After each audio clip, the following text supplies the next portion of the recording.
Halo semuanya, perkenalkan, nama saya Yusuf dari mahasiswa Ilmu Pemerintahan Untirta. Di video kali ini saya akan membahas tentang investasi dan perdagangan, di mana dua hal ini sangat penting untuk membentuk perekonomian modern, baik di Indonesia maupun di dunia. Kita akan bahas di dalam video ini mengenai teori realita di lapangan dan kenapa ini semua penting buat kehidupan kita sehari-hari.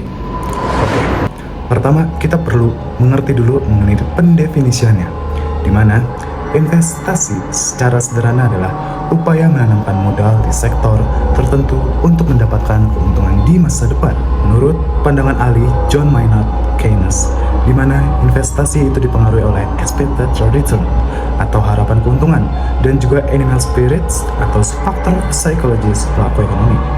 Jadi, keputusan investasi itu gak cuma soal hitung-hitungan rasional, tapi juga soal optimisme atau ketakutan. Sementara perdagangan, menurut Paul Krugman, terjadi karena adanya keunggulan komparatif. Artinya, negara akan fokus memproduksi barang yang kita bisa hasilkan dengan lebih efisien, lalu menukarnya dengan barang lain yang lebih mahal kalau diproduksi sendiri. Nah, hal inilah selinier dengan teori David Ricardo yang memperkenalkan konsep comparative advantage. Ini di awal abad ke-19.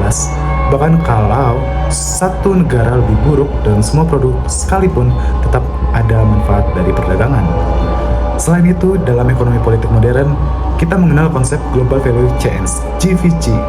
Ini dijelaskan oleh G. Revy, bahwa perdagangan hari ini tidak lagi soal negara ekspor produk jadi, tapi soal spesialisasi dalam tahapan produksi. Misalnya, Indonesia ekspor bahan baku, sementara negara lain ekspor produk akhirnya. Jadi, baik investasi maupun perdagangan itu saling mengisi. Investasi memperkuat kapasitas produksi dan perdagangan membuka pasar yang lebih luas. Kalau kita bahas investasi dan perdagangan, kita nggak akan pernah bisa lepas dari politik. Di dalam ekonomi politik, seperti yang dijelaskan oleh Susan Strange dalam bukunya States and Markets, ada yang namanya struktur kekuasaan dalam ekonomi global, di mana negara-negara besar seperti Amerika Serikat, Tiongkok, dan Uni Eropa menggunakan perdagangan dan investasi sebagai alat untuk mempertahankan dominasinya. Misalnya, lewat perjanjian perdagangan bebas kayak RCEP, Regional Comprehensive Economic Partnership, dan FTA, Free Trade Agreement, di mana negara besar bisa buka pasar di dalam negara kecil, tapi negara kecil sering gak punya posisi tawar yang kuat. Akibatnya produk lokal bisa kalah saing akibat masuknya barang impor yang murah. Jadi, perdagangan internasional itu bukan sekedar soal barang tukar-menukar, tapi juga soal relasi kekuasaan antar negara. Nah, investasi dan perdagangan juga erat kaitannya sama ideologi ekonomi dunia. Sejak tahun 1980-an, dunia didominasi oleh neoliberalisme, yaitu paham yang menganggap pasar bebas itu lebih efisien daripada negara. Institusi kayak IMF dan Bank Dunia sering mendorong negara-negara berkembang buat membuka investasi asing, privatisasi, dan liberalisasi perdagangan. Ini disebut dengan istilah Structural Adjustment Program. Indonesia setelah krisis 1998 juga mengadopsi kebijakan neoliberal. Ini lewat program reformasi ekonomi, di mana investasi asing dibuka secara lebar-lebar, sektor publik banyak diprivatisasi, dan tarif perdagangan dikurangi. Akan tetapi, di era Presiden Jokowi ada perubahan arah. Mulai muncul lagi kecenderungan proteksionisme lewat kebijakan hilirisasi industri. Misalnya pemerintah melarang ekspor nikel supaya investor mau bangun pabrik di dalam negeri.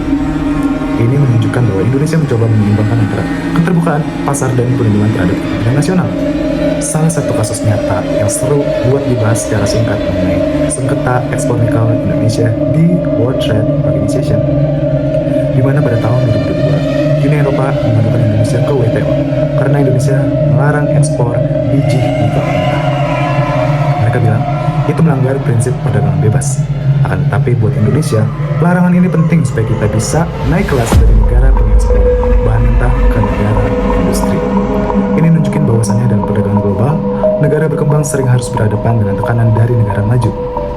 Menurut Ha Jun Chang dalam bukunya Kicking Away the Ladder, Negara-negara kaya sebenarnya dulu juga melakukan proteksi terhadap industri mereka saat masih berkembang. Baru setelah kuat, mereka mendorong negara lain buat buka pasar. Jadi, perjuangan Indonesia dalam hilirisasi ini bagian dari upaya buat membangun kemandirian ekonomi nasional. Gimana dengan Indonesia? Setelah reformasi tahun 1998, Indonesia makin membuka diri terhadap investasi asing. Bahkan secara empiris, kita lihat investasi asing langsung atau foreign direct investment di Indonesia itu terus naik. Di bagian PMDN, penanaman modal dalam negeri, terdapat transportasi, bidang dan telekomunikasi dengan investasi senilai 120.000 miliar, sedangkan PMA, penanaman modal asing, di bagian industri logam, organisasi, dan lainnya, dengan investasi senilai 13.056 juta US dollar.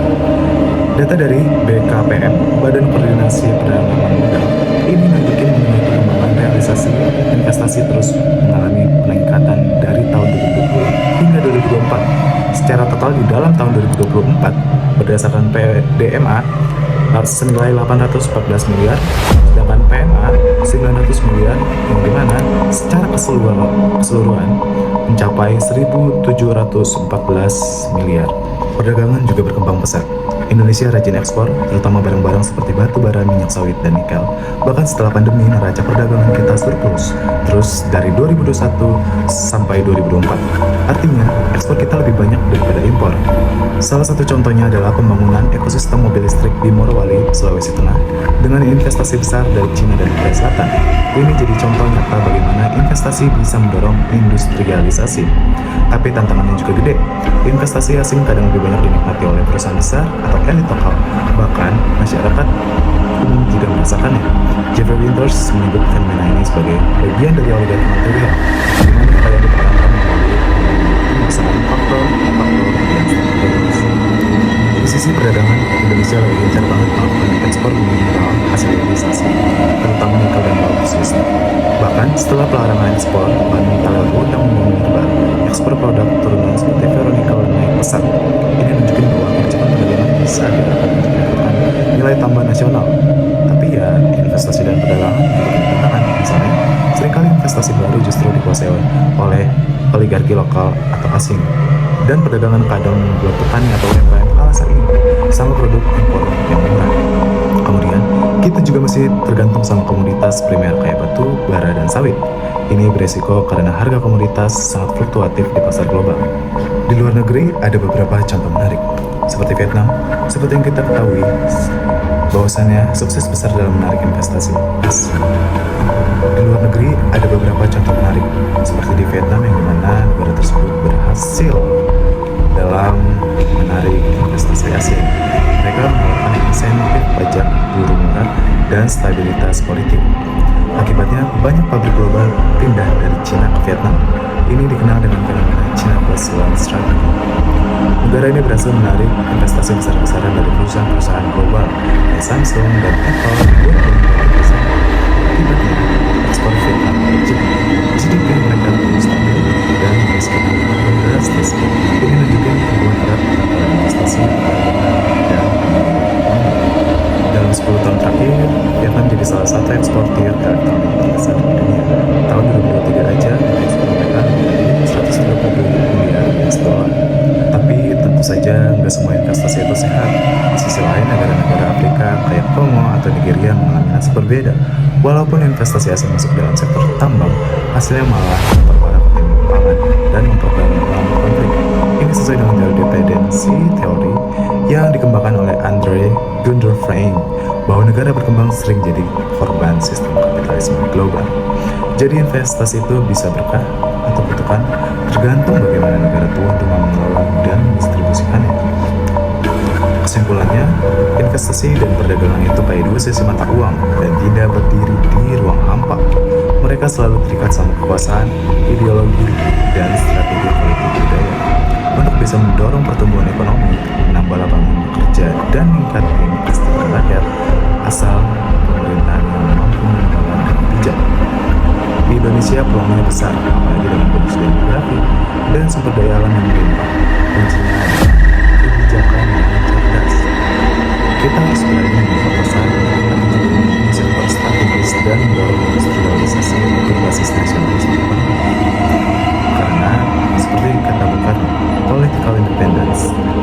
without economic independence is meaningless. Oke, sekian video dari saya. Terima kasih sudah nonton. Jangan lupa like, comment, dan subscribe. See you.